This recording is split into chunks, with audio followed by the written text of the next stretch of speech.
Casser-Jayne, and welcome to the Casser-Jayne Show, a smart, witty, and timely podcast brought to you at a time when Americans are getting fed up with all the shouting and bickering in Washington, D.C.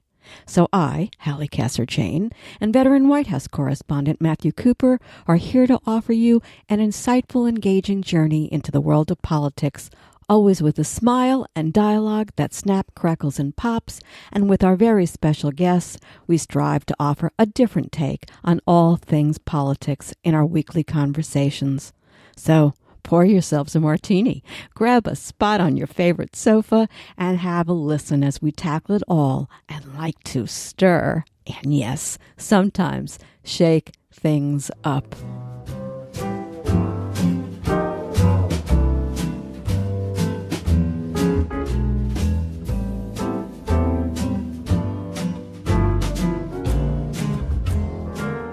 On this episode of the Casser-Jayne Show, we begin with our weekly conversation, our take on this week's political news. In the second half hour, stay tuned for my conversation with Kevin M. Cruz, the co-author of Fault Lines, A History of the United States Since 1974. If you're wondering how our politics became so divisive and how we can fix the fault lines, stay tuned for a lively and informative conversation. This is the Howard Schultz Starbucks Coffee edition of the Casser-Jayne Show. And we're just beginning. Here we go. All right. So, Matt. Hi, darling. What another week, right? First of all, don't they go fast? I mean, they go ridiculously fast. They do go fast. Right? So they do. Does that mean we're both having a good time? I wouldn't go that far. Well, I know I am. It just means there's a lot going on. There's a lot going on. And, after a while, the brain starts to get a little bit like, oh, my God. So let's start with where we finished, because I think the next day was, I call it Barney Rubble Cave. Right. Caveman. The caveman. So he's the Barney Rubble caveman. So the shutdown was over. They made the deal for a few weeks. Until they get to let's make a deal. And, first of all, it begs the question, what was that all about? Because we got exactly to where we were in the first place. Right. So what do you think? You think they'll be able to cut a deal this time? Do you think he's bluffing again? I'm going to shut down the government, or I'm going to do an emergency. What do you think? What do you think? My guesses have been pretty bad. So I didn't anticipate he would cave this entirely. So it's tough to go back to a shutdown given how upset the Republicans were starting to be by the end of it. I mean, I don't think he can sustain it. So I don't know. I guess the smartest bet is they kick the can down the road again, right? Like they do another extension. Nancy, I think, can draw blood now, though. And that's why I don't think that's what it's going to be. I think they're going to have to come up with, first of all, the poll numbers are a little odd. I can't get straight on that. Can you? Because they're all over the place. I mean, it depends who's putting out the poll. Well, they're kind of, I find the poll numbers are generally a little unreliable. But look, he's not in a great place. He doesn't have a lot of strength. They're fairly low. But they're high enough in the Senate conference and elsewhere that, he can hold some people. So let me ask you this then, because you brought up the Senate. Where do you think Republicans are with him right now? It looks to me like there's a little bit of distancing going on. Am I reading wrong, or do you? No. I think it's clear that part of the reason he caved is because a lot of Republican senators were going to go AWOL. They were hearing from business and people back home that, about the effects of the shutdown. I think the, slowdown at LaGuardia really freaked people out last week. The sense that the air traffic system was really getting strained and would really start to crumble in the coming weeks. So, all right. So I think he's got some problems. I think he's got some problems, and he can't do the shutdown again. I just don't think he can do that. I just don't think the country would tolerate it, nor the Republicans or the Democrats, who I think have a bill that they're trying to do that's not going to be something that's going to be a viable a thing for the future. So his only other out would be if he were to declare emergency. Now, where I come from, you look up emergency, the word. I mean, 4 weeks, 3 weeks, 2 weeks to keep telling us it's an emergency when it's not an emergency. I mean, he doesn't have an out. He doesn't have an out. And he's got Ann Coulter going absolutely goo-goo gaga. I'm done. Right. Yeah. Goo-goo gaga, I'm done. Yeah. No, I just going over that. Goo-goo gaga, I'm done. Well, that's Ann Coulter, though. That's why don't eliminate kicking the can down the road as another option. Right. That's for him. Get there. Well, that's for him. Why do the Dems have to do that? Well, what are you going to do? You're going to shut down the government again? I mean, No, maybe they come up with the votes. Maybe they get the Republicans on their side. So they come up with some kind of extension with no wall funding. Well, that gets majority. They play with that word wall again, stick. Or whatever. they get to a deal, but I don't know. It's really interesting, but it just speaks to the bottom line problem, which is, Houston, we've got a problem here because Congress just doesn't work. We did talk Nancy Pelosi. Let me. So how do you think she came out of this? Well, clearly she did. And, I think all those people who during the campaign were saying, oh, she's such a liability. Why doesn't she resign? Doesn't she get out of it? She's so old.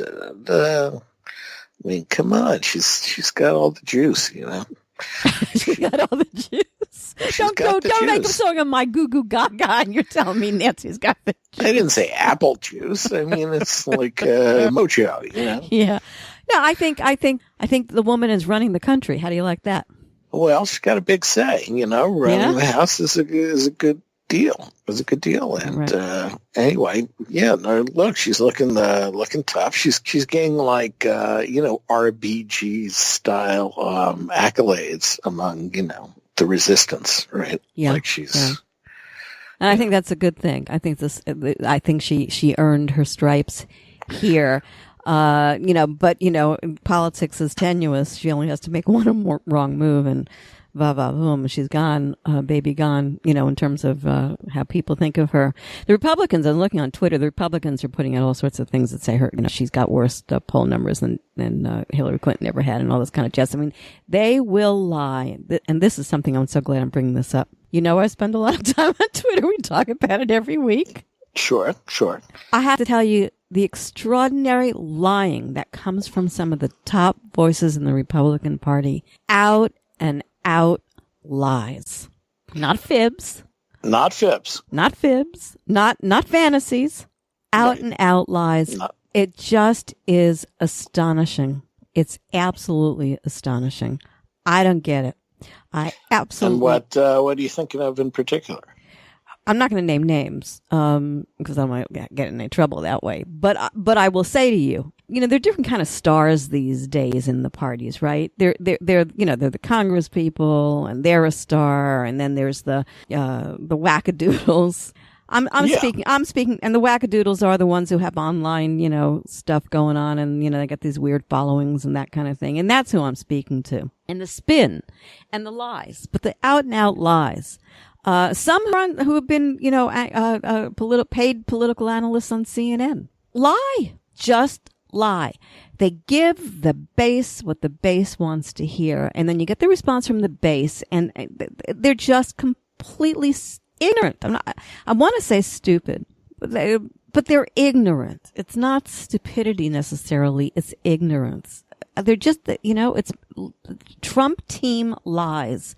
Whether it's the A team or their B team, are like manna to the MAGAs.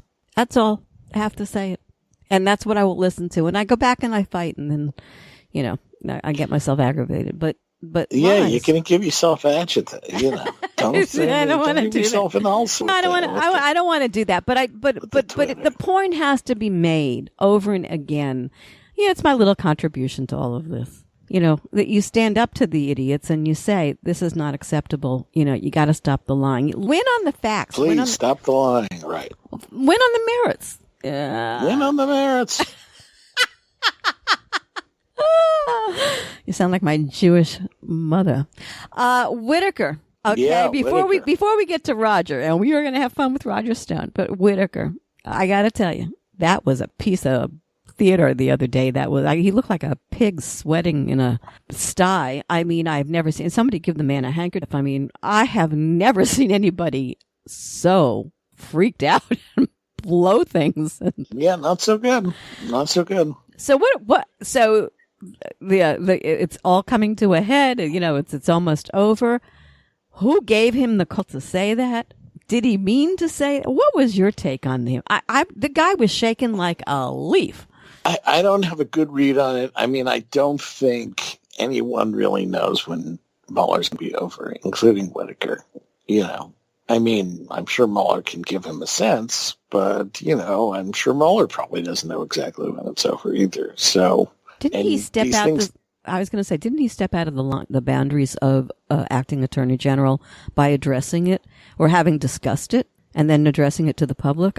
Isn't there some kind of? Yeah, it seemed unnecessary for him to do that. I mean, look, he's pretty ridiculous figure, Mr. Hot Tub Time Machine.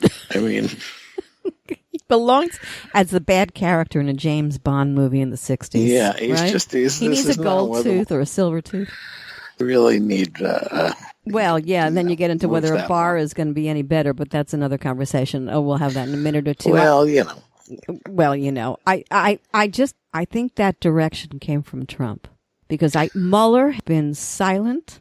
Mueller would never have given this guy the go-ahead to say something like that. And who else would have egged him on to make that kind of a statement other than the boy? Could be. Or he wants, or at some level he wants to show he's, got his hand on the investigation, which he technically does. He looked too scared.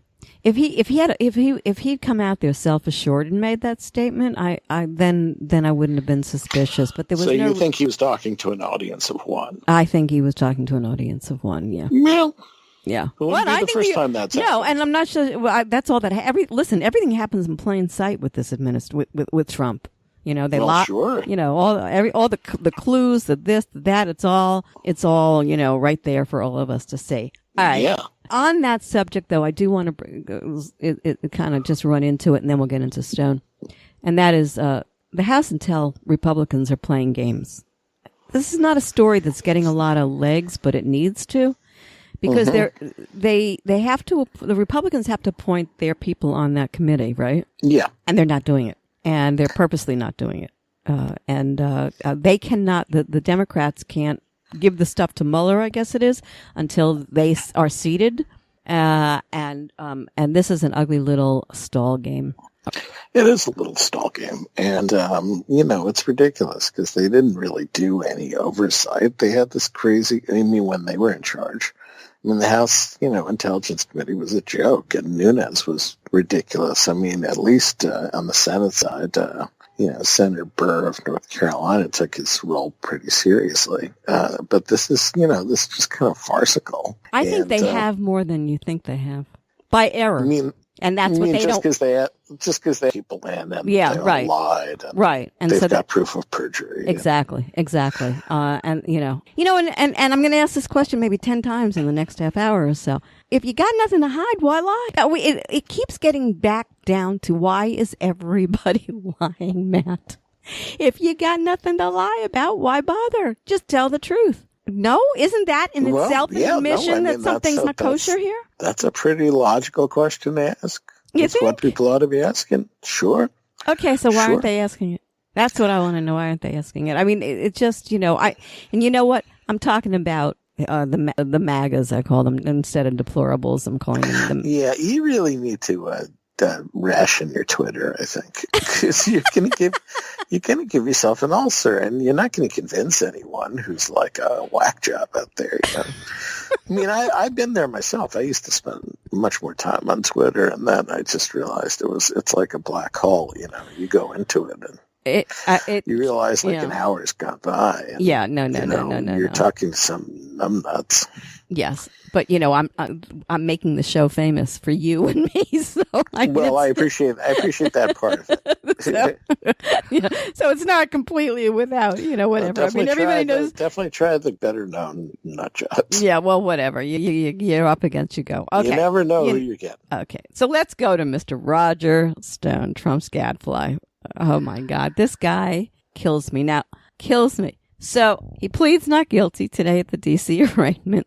But when they bring him in, the first thing I want to say to you, because I know you'll appreciate, is Richard Nixon is finally going to the pokey. because Roger Stone's going to the pokey, and he's on, and Nixon's on the back of Roger Stone in a wonderful tattoo that's been there forever, which is just so utterly bizarre.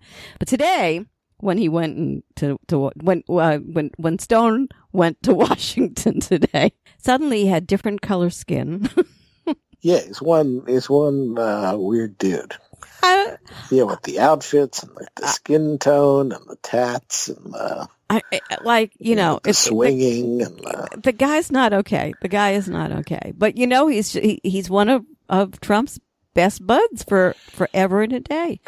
Yeah, sure. Paul Manafort's a longtime business partner. So, I was talking to Cruz today about his new book. What's his new book? I've been in interviews all day today. I can't even speak English at this point. Not that I ever can. Fault Lines. And Kevin Cruz is one of the co-authors who I adore. Just had a lot to say. But he was talking today about the history of Mr. Whatever his name is. Stone. Roger Stone. Roger Stone. And, it's funny because we were talking about the fault lines and how they got here. And I bring up, because I'm old enough to remember the guy, Lee Atwater. So guys, stick around for the second half of the show because, oh boy. And most people probably don't realize that Manafort and Stone and Atwater were all partners in all of this to start with way back when. And the Willie Horton ad comes out of them and yada, yada, yada. And I say that because here's something I don't hear, Matt, and I want to hear from you what you think because you've been around a long time. Hundreds of years. Hundreds. Is this all in some ways a payback for what happened to Richard Nixon? Nobody wants to talk about that, but it sure seems strange to me that all of Nixon's people are somehow in all of this game. Well, I don't think so. I mean, they're of a certain age where if lifelong party people, they may have had some things to do with Nixon, and Manafort worked for Ford, I believe, and I mean, look, they carry some of that style of politics with them. I mean, the whole thing is that style, sure. I'll give you that. Yeah, sure. It's like the crazy aggressiveness and sort of the dirty tricks idea, right? Like the idea that you win elections by kind of sabotaging the other side, whether it's, making up an anti-Canadian slur for Senator Edward Muskie in 1972, or I told you he's been around for a long time, folks. Talking to some Russian internet troll in 2016. I mean, yeah, it's a style of politics they certainly get from Nixon, and we're going to find out if he gets convicted of perjury, or if he gets sentenced for something else, or if he gets pardoned by the president. I mean, it's certainly, one more important player here. And, of course, the question of whether he flips, right? I mean, does he join Flynn and others who have talked and given the council everything he wants? Or is he going to be like, Manafort and hold out a little longer? Is that a question, or is that just a rhetorical question? I think we don't know. I mean, Stone did a big, I'll never talk. But the prostate jail has a way of focusing the mind, especially for somebody like him, which I think flamboyance in jails. This is a guy who I'm sure doesn't want to stay at a Radisson. I mean, he's not really going to enjoy Lompoc or Lewisburg. The thing is that they got him on perjury and all this kind of jazz, and it's clear he's playing to two audiences. I mean, he's playing to 3 or 4 or 5 because there's nothing he likes more than infamy. I don't think he cares about fame so much as infamy. And that's a different game. But I do think he's playing it all, because at one point, a couple of days ago, or maybe even yesterday, he said he would be honest and he would speak to Mueller, or he would speak to the court or whatever, and then he backtracked on that. But he wants the pardon. But I was listening to somebody, I think my friend Frank Fraguzzi, again, he's so smart. He said if Trump were to give him a pardon because of the relationship and what's really at stake here, he could be he'd be putting himself in jeopardy. It just may be that Trump doesn't have a choice here, and Stone hasn't figured it out. But how much does Stone know, and how bad in the hierarchy of all the crazy that's gone down here do you think Roger Stone's situation is? Feels like potentially very high if he was sort of the synapse between WikiLeaks and Russia and the campaign. I mean, if that turns out to be the case, then yeah, that's getting right up there. I mean, it's not, regular contact with the president, but it certainly would be kind of central to a collusion argument. So it's potentially a very big deal. Yeah. So, I think, he's like one of those people, he's hiding in plain sight, and he may be, the linchpin here. And, he's smart like Trump is. I guess Trump actually probably learned from him a little bit, right? In throwing out everything at once and playing it 1,000 different ways. And, whoever he gives you something for, this is what Trump does and what Roger Stone, let me finish the sentence, Hallie. This is what Roger Stone does and what the two of them are brilliant at. They give something to everybody who's listening. Yeah. I mean, they're showmen, they're into, they're performers. I'm going silent. I'm going to let you sit down. They're like the spotlight. I mean, I think, Stone's had a very, kind of public profile for someone in his profession, and Trump is obviously made his name on his name. Made his name on his name. Yeah. Anyway, we're going to find out.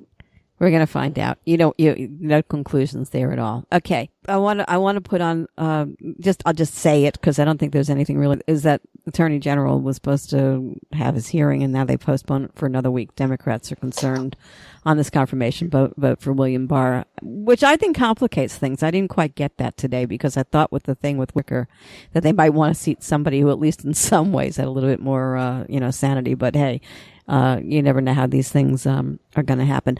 A little story that broke. I'm really jumping here because I'm going to get to Kamala Harris and that. But I wanted to just mention Trump spoke with Putin at the G20. And again, there was no U.S. note taker. Just broke a little while ago. Well, that's pretty common for president to meet with the Russian leader without anyone in the room. Right. And this is on the heels of him taking from the translator. Right. That's pretty standard. Yeah. Well, for this president, and it's just so interesting because remember a couple of weeks ago, this was like a big story, and then the story went away, and then nobody happened to mention it at the time. Yeah. It's one of the more suspicious tells. Yeah. Yeah, it's pretty unbelievable. Yeah, so I thought that was worth bringing up. Okay, so we're moving into the new election season. Oh yeah. It's hard to believe, right? Right, we're in the election season. Here we are, and we're here. Kamala Harris. Your thoughts? Well, look, I think she's kind of got some juice here. Getting 20,000 people out for an announcement is not a small deal. That is a really big crowd. Granted, she's from the Bay Area. It's big cities. But still, it's a lot of people out there. And, she had that kind of good speech and good rollout. And, it's possible the conventional wisdom's wrong that lots and lots and lots of people are going to run for the Democratic nomination. It may be that she's, the field is not as big as we think. And that in part that's because Harris is kind of, clearing some of it out. But look, clearly it was a good start, and we'll see how she maintains it. I watched her last night. Did you watch it? I did not watch it last night. Well, if you can find it, watch it. She's good at what she does. She's very, very likable. Oh my God, right. I hate the word likable, but that's what she is. She's likable. But, she does have some baggage here, and there's a question whether she can win the black vote. She's got that justice system crap. Well, yeah, she's got that. And, I no question. I think, people really can go over her record. And she's moving to the left, honey. Medicare for all. No insurance. Oh, Goodbye. Yeah. Well, if you're running in the Democratic primary, it's probably where you have to be. How do you tack back? How do you tack back? That's an issue. Well, that brings up Howard Schultz, who has freaked the Democratic Party out big time. Who's saying that if he runs, he's going to run as a third party, as an independent. And I think that was very interesting. But I have a different take on what he may be up to right now. So first yours, and then I'll tell you mine. You happy with him? You're mad at him? I mean, it's a vanity project. He doesn't seem to really have any ideas other than, like, centrism is good, but he doesn't really seem to have any particular goals or a pretty big understanding of, like, how this thing works. I think he was asked about whether he'd raise taxes, and he said, like, I'm not going to talk about hypotheticals. Right. You know, that's... So he got in. That's not how it works. No. I mean, he's been toying with this for a few years now. Right. I feel like this idea of trying to, like, talk people out of running is not really a great thing. I mean, I know he's a threat to any Democratic nominee, but there's something... If I'm like, there's something on Twitter telling people they can't run, how dare they run? You know, I mean, let them run. But to me, it looks like there's nothing there. Meaning in him. Meaning there's no compelling argument other than, like, you know.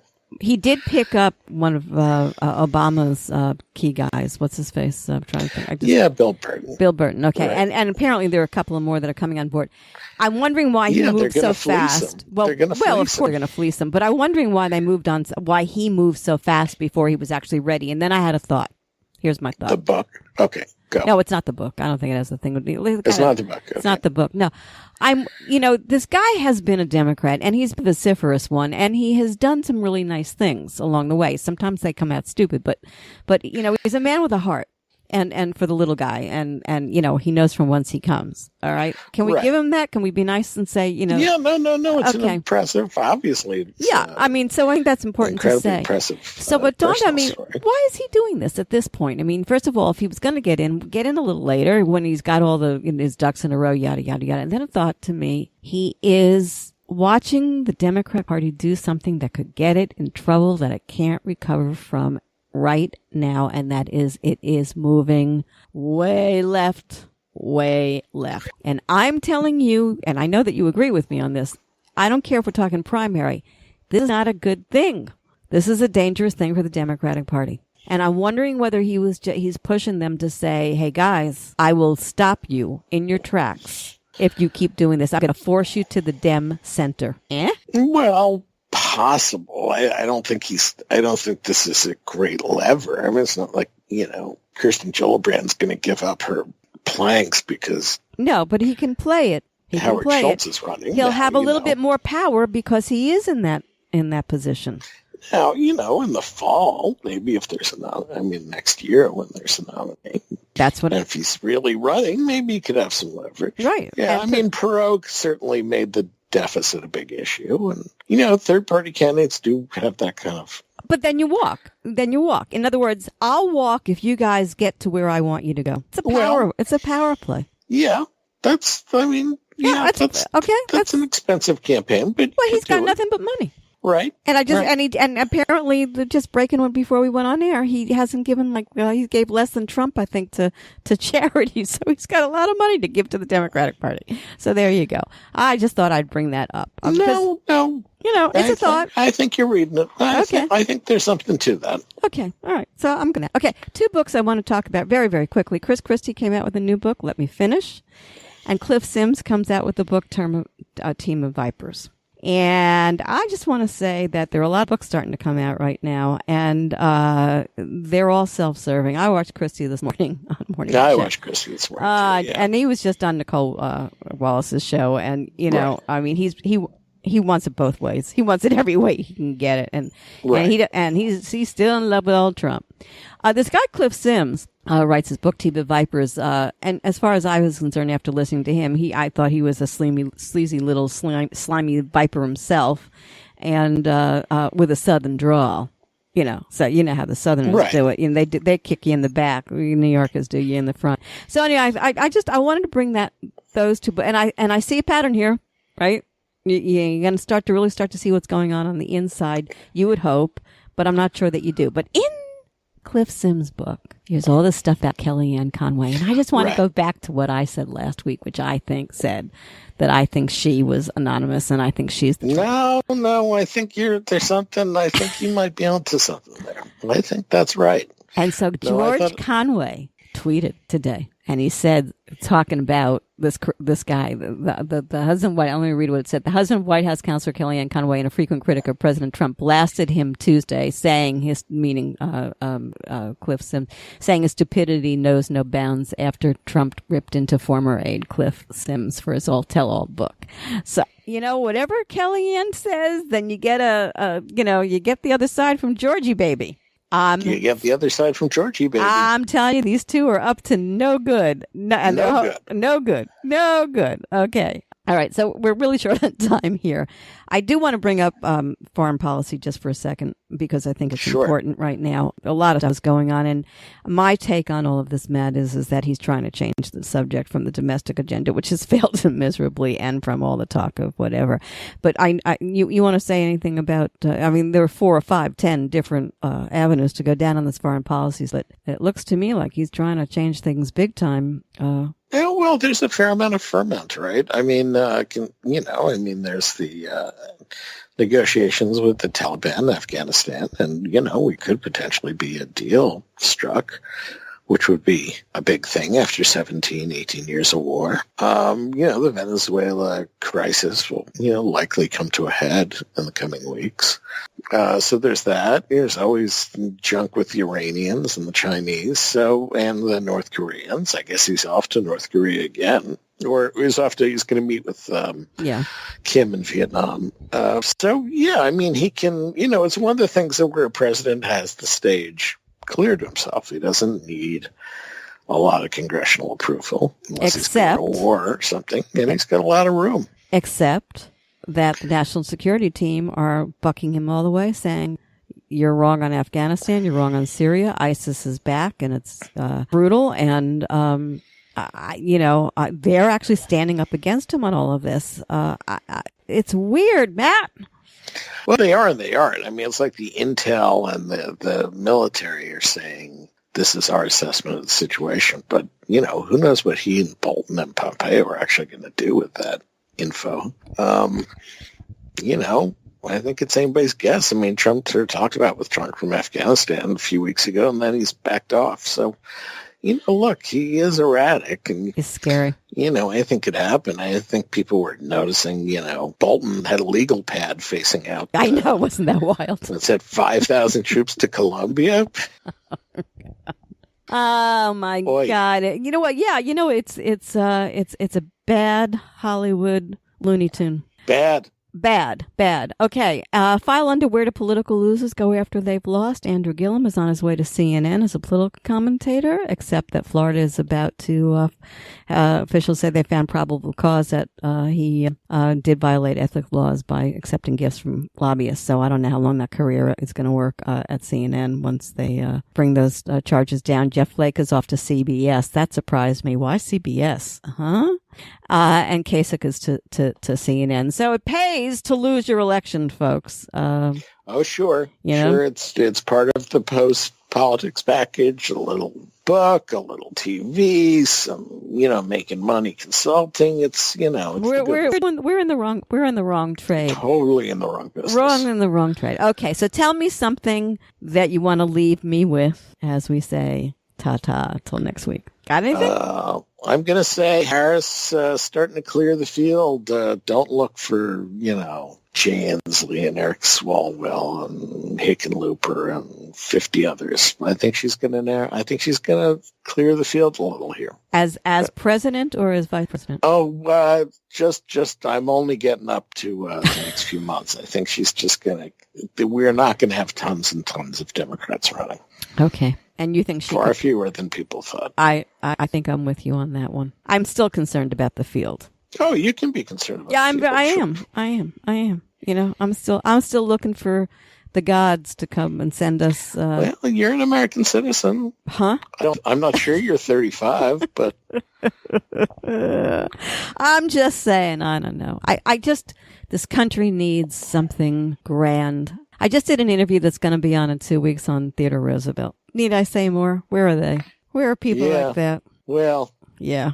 I know what you're saying. See ya. See you next time. You were listening to The Hallie Casser-Jayne Show. The Hallie Casser-Jayne Show posts new podcasts Wednesdays, 3 p.m. Eastern at HallieCasser-Jayne.com and is available wherever you listen to your podcasts. Be sure to find me on Google Podcasts, Spotify, Apple Podcasts, Stitcher, TuneIn, on all your favorite apps. You can find The Hallie Casser-Jayne Show on your Alexa device, too. Just say The Hallie Casser-Jayne Show. Oh, and come play with me on Twitter at The Hallie CJ Show.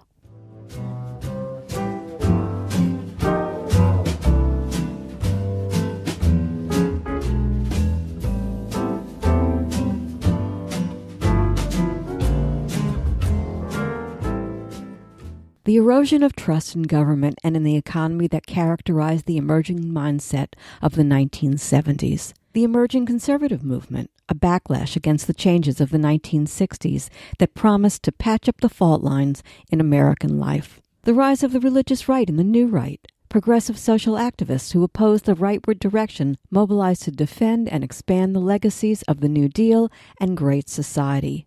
All set up a clash that continues to this day and are just some of the causes that contributed to the fault lines that led to the earthquake called Donald Trump that has shaken, rocked, and rolled American politics, all explored. More reasons given in the eminently readable book, Fault Lines, A History of the United States Since 1974, by Kevin M. Cruz, an award-winning scholar on 20th century American political history, and CNN political analyst Julian E. Selzer, a book that grew out of the hugely popular course that the authors co-created at Princeton University. Let's talk with Kevin M. Cruz. What a great book. What perfect timing. Define for me this first. What do you mean by fault lines? I think, the title explanation for those who haven't read the book. So let's go there. Sure. Well, the title of the book is Fault Lines, and we mean that really in two ways. The most obvious way are we track the real lines of division that run through American society in these years. And the big four we follow are political polarization, economic inequality, divisions over race, and divisions over gender and sexuality. So that's one sense of it, the kind of the metaphorical lines of division that run through American society in this period.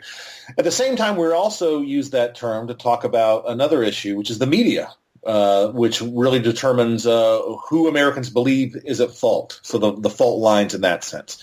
And we bring these five issues together throughout the book, showing the way in which the media often accentuated or even created new lines of division, and the way in which these lines of division evolved over the course of these decades. Fault. Can we define who's at fault here, or is everybody at fault, or is one more at fault than the other? Talk to me in terms of that. Sure, but that's a great question. Part of the book is about the struggle that different people have at the time to assign fault, and you won't be surprised to know that the left thinks it's the right's fault and the right thinks it's the left's fault. So the book covers a lot of arguments about who's at fault for our polarization, and I think if you ask the question today, you would get answers from the left and from the right. But our job as historians is not to kind of resort to that simple both sides are to blame issue that I think many in the media find themselves falling for these days. But our job is actually to say who is responsible for things as best we can. And so two of the things that we track throughout the book are really the impact that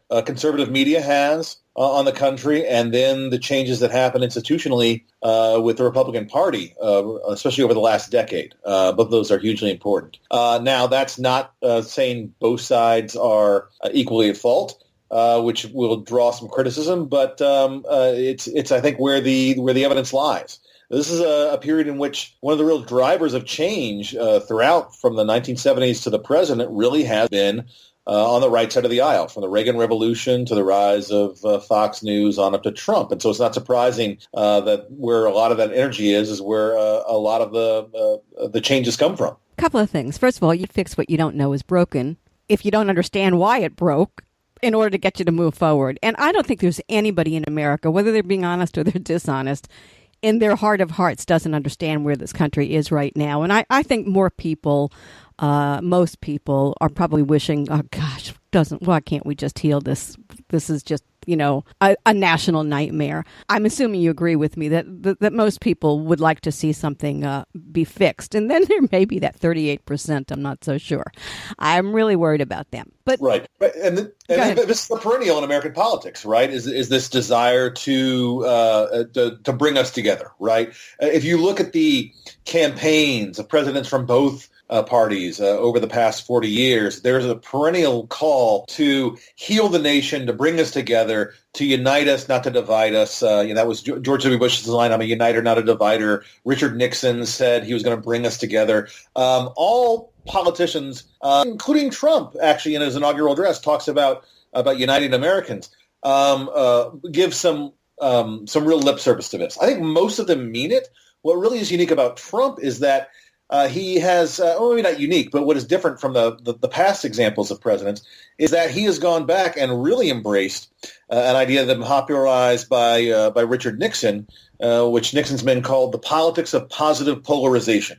And by positive there, they meant it would be good for their own ends. And so basically, if you can split the country in two, but wind up with a part that's just slightly bigger, it's going to rebound to your effort. And so if the country breaks in two and you've got that 51% part, then that's fine because that works for you and you don't need to bring the country together. In fact, you can gain by taking it apart. And that's something I think Trump has done increasingly as he's been in office. Everyone expected him to follow the normal course and come together and try to govern the country in a lot of ways from maybe not the center, but at least to reach out the aisle more. And instead he's doubled down on the partisan attacks. And that's been a strategy which has kept his base in line. But certainly I think his poll numbers show that it's not a winning strategy overall. No, I don't see how he can possibly win if that's all that he's going to get. And particularly with what just happened, you see he's losing ground even amongst those, although that, of course they don't want to say that. Something struck me about all of this. I'm old enough to remember, I vaguely remember Nixon. Okay, I'll give you that. But I do remember some of the stuff that went on. I'm wondering how we got to where we are right now. We had the turbulent 60s. It played out in the 70s. But this huge fissure, this major crack in the fault line, what kept it at bay and why now is it really crumbling? I mean, exploding. That's a great question. And again, the argument of the book isn't that we didn't have fault lines before. Right. Rather, we're in an era that's unlike the one that came before us. So think about the post-war era. We certainly had fault lines in terms of class, certainly in terms of race. This is the era of still legalized segregation and discrimination before the Civil Rights Act of 1964.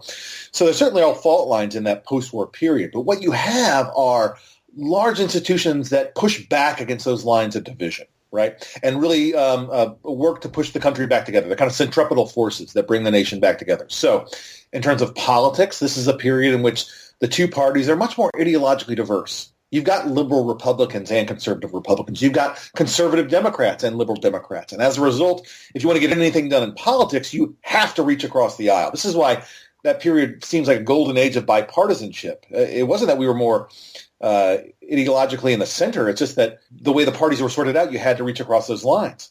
Think about the economy. This is a period in which the industrial economy is still booming. And thanks to a very strong union movement, you've got a lot of people in the working class who are actually lifted up into the middle class. And there's a belief that the economy works for all. That helps paper over a lot of the divisions in society outside the workplace. Most importantly, I think, look at the media, right? This is the period of the mainstream media in which we really do have a kind of a monolithic media. You've got the big three TV networks, a handful of newspapers in major cities that are really together setting the tone for the national conversation, that are all providing the basic set of shared and agreed upon information that are the basic facts that you start out with. They might disagree with the interpretation of those facts, but the basic facts and the general are really set by these forces. So politics, the economy, media, it really is pushing back against these fractures that are in society. And what happens is in 1974, when we begin the book, that old order crumbles across the board. And so you've got Watergate with the resignation of Richard Nixon and the exposure of what's going on in the government, which really shatters Americans' faith in the government. You've got the withdrawal from Vietnam, which shatters a lot of Americans' assumptions about America's role as a superpower on the global stage. The economy starts to falter. You've got the oil embargo in 1973, which really exposes one of the real weaknesses in the American economy. And you've got a rising number of new issues that put social divisions on the map in meaningful ways. Roe v. Wade in 1973, the busing riots in 1975. There's a lot going on in this period that shatters that old order. And what happens is, as these new fault lines grow from the 70s on to the present, is you don't have institutions like those ones that have been in the war period that help push the country back together. Instead, increasingly, you have a set of incentives that encourage Americans to go to their corners, right? So in terms of politics, the parties start to sort out ideologically into a way which would be more familiar to Americans today, with Democrats from the center to the left, Republicans from the center to the right, and not any overlap at all. And then things like gerrymandering, which really do heighten those differences. The media fractures into a million pieces, and you've got conservatives watching Fox News and reading Breitbart and things like that, and liberals in an entirely separate world. The economy really starts to falter. Union jobs fade away, and instead we've got this kind of every man and woman for themselves attitude out there. And so there's a brand new world in which it's not that Americans aren't coming together. It's that they're, in fact, in many ways, led to be apart. They look for their own media world. They look for partisan politics. They look for these things. They embrace them. And so it's a rather different world in which, it's a shame we have fault lines across society. It's rather accepted in a lot of ways, institutionalized. I'm going to bring up a name, Lee Atwater.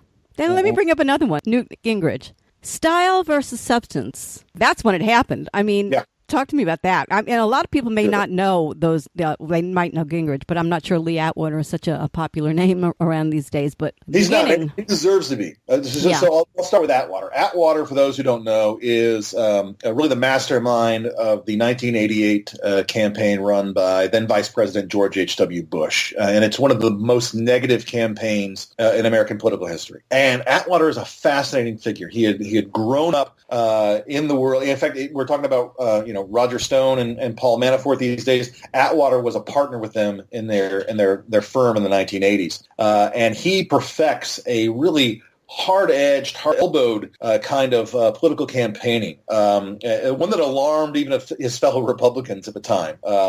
Ed Rollins, who is his superior in the 1984 Reagan-Bush re-election drive, remembered Atwater as somebody who had to drive one more stake into the body even after he was dead.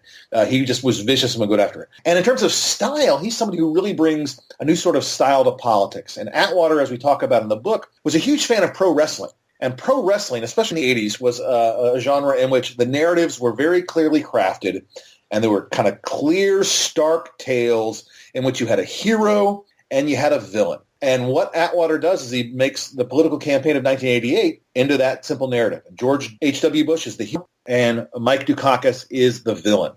And in doing this, he changes the race dramatically. In the summer of 1988, we forget this now, Michael Dukakis had a 17-point lead in the polls after the Democratic Convention. He was like a surefire winner. And people had rallied to him because he seemed to be competent. He described as a technocrat, a governor of Massachusetts who presided over change kind of calmly without ideology. It was a change for the Democrats at the time, and a lot of people thought this is what they wanted after the 8 years of Reagan. Atwater leans into this task of tearing down this guy that everyone believes is just kind of a competent government servant, and he does so by calling together a focus group not far from me in Paramus, New Jersey, in a mall.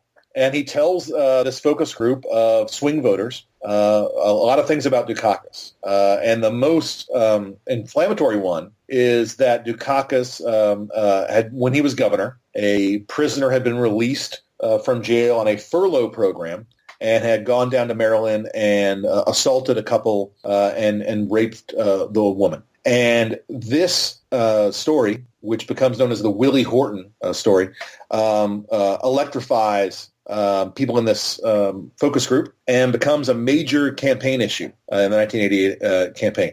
Atwater knew it was a toxic issue and had to kind of have his fingerprints not on it. They had a third-party group come up with the ad that was the most famous ad on this. But it really does change the election, and it's a stark negative campaign which really weaponizes politics to a surprising degree. Welcome. So I was going to say, welcome to where we are today.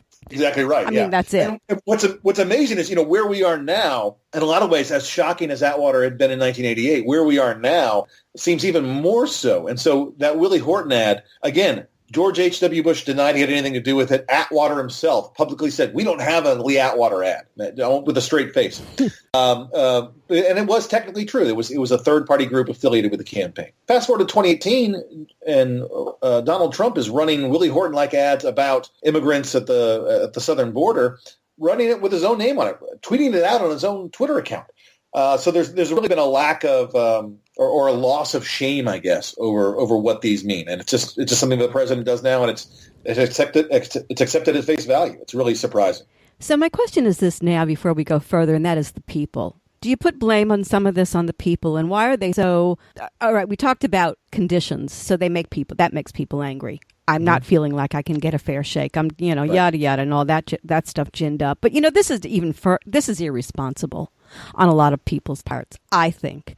And I'm curious as to what you think, because I think if you put, we elect our politicians, number one. We can vote them in, we can vote them out. But people today are putting them on a pedestal. Ugly people on a pedestal, and I don't mean ugly in in a way that I don't remember. So does that give you something to talk about here, or is that just me going? I blame the people too. No, I think it's absolutely right to hold the public accountable, and not just in terms of the people for whom they vote, but in terms of their own decisions in their personal life, in terms of their own decisions, in terms of where they consume their media.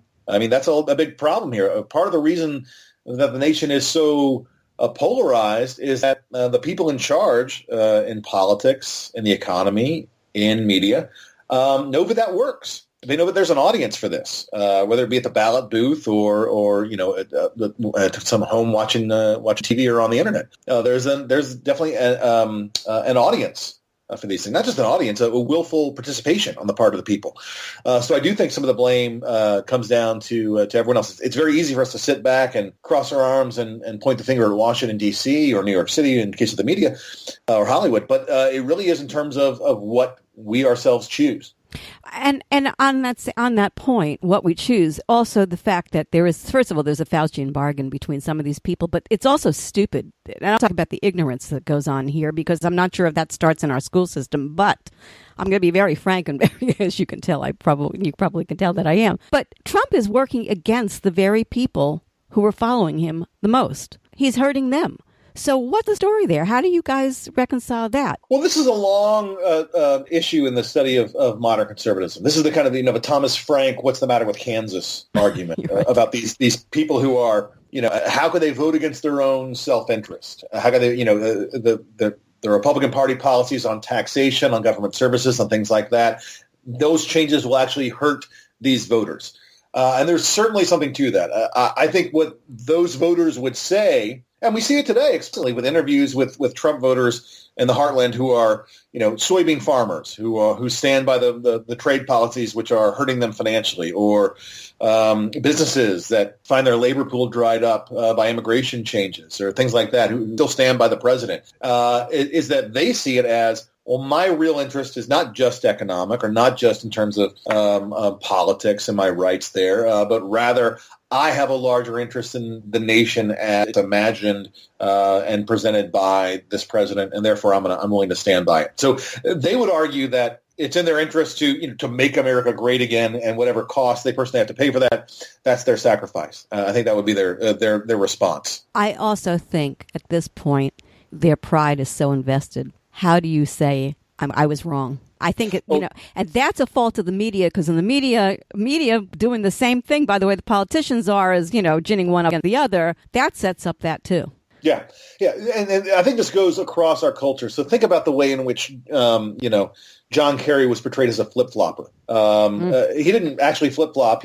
The Senate had 2 votes on Iraq funding, famously, and he voted the one that Congress was going to actually pay for, as opposed to the one that was going to put the cost of the war on the national debt. But he said, I voted for it before I voted against it. And that was portrayed as a flip-flop, that he changed his mind. Oh, my God, how dare a politician change his mind on an issue? But that's made to be a bad thing. when we go back and the media goes back and holds out, you tweeted out something on this 5 years ago where you said it in a speech 20 years ago, this was different. How dare you have changed your position? And there's a preference for consistency here across the board. I think voters feel the same way. They're very reluctant to say, I made a mistake, or you weren't who I thought I was.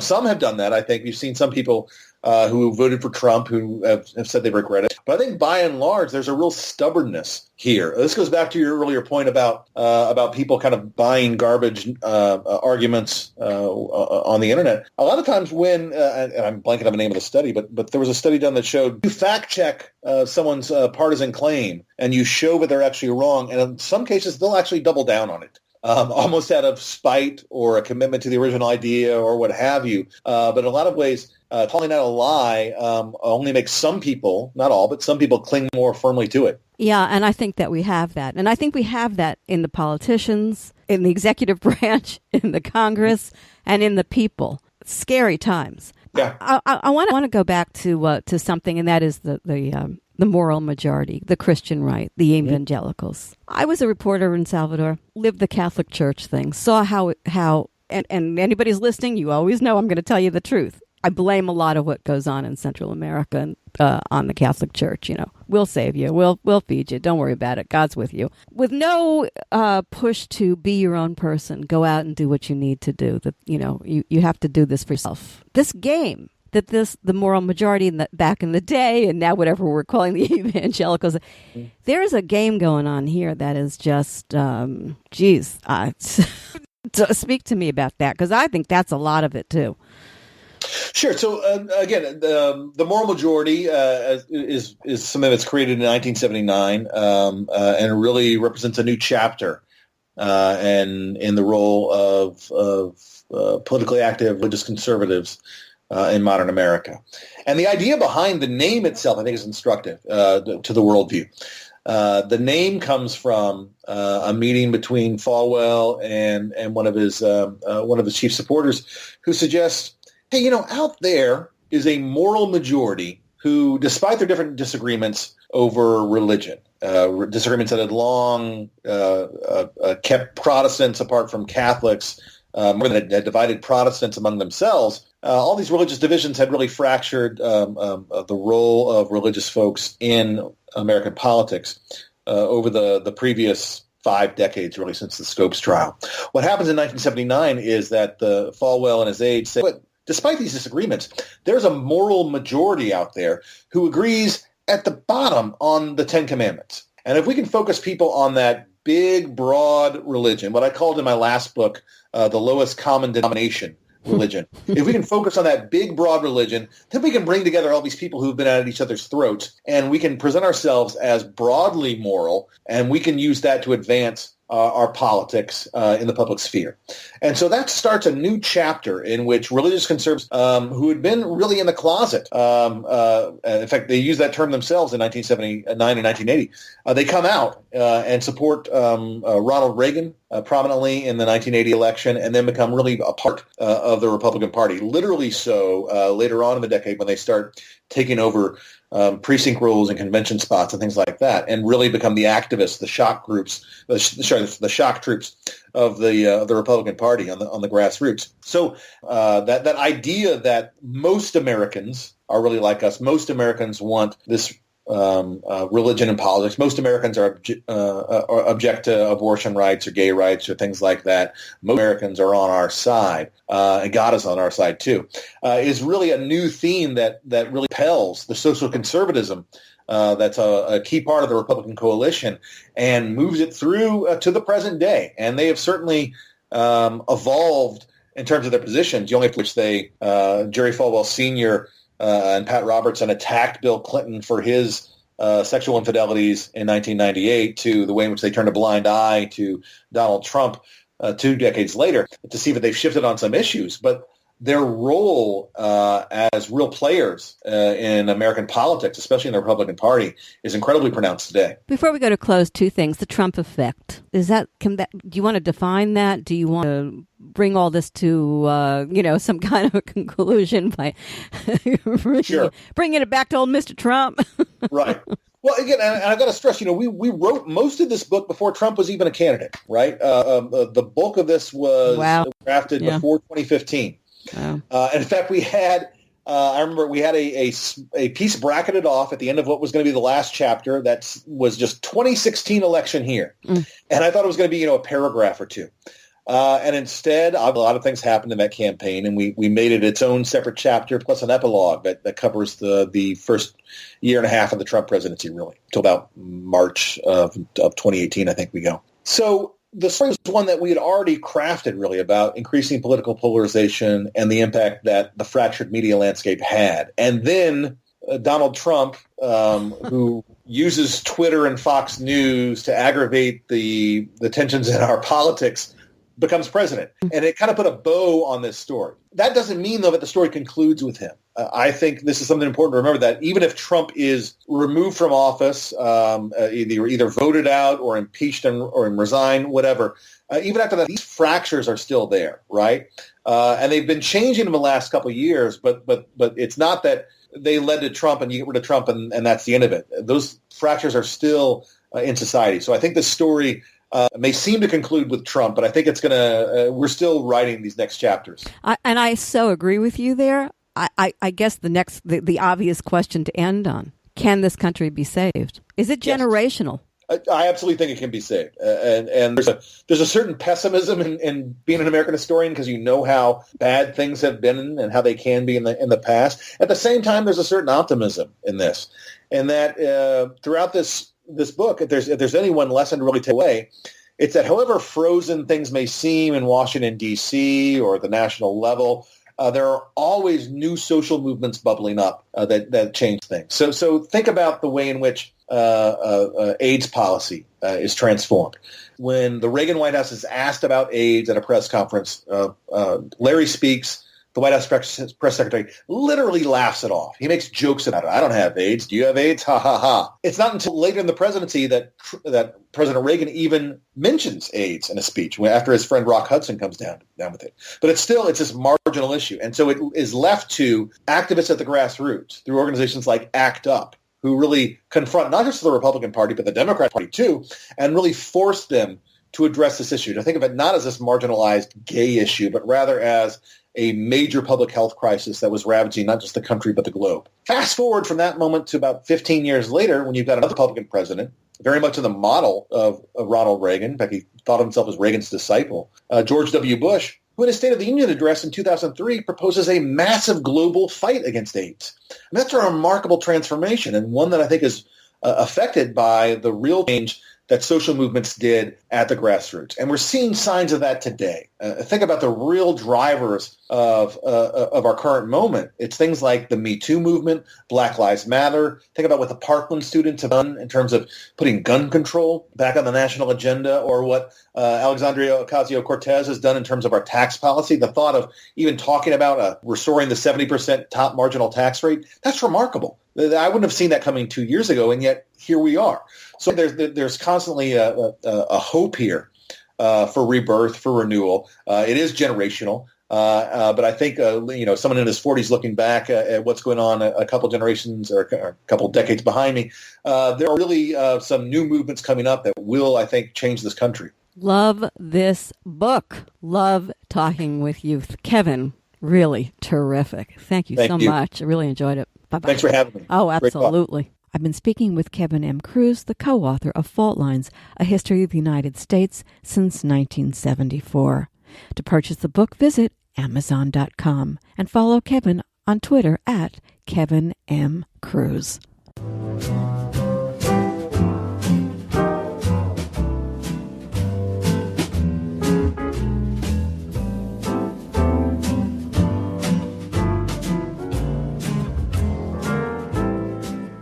Thank you so much for tuning in to the Hallie Casser-Jayne Show.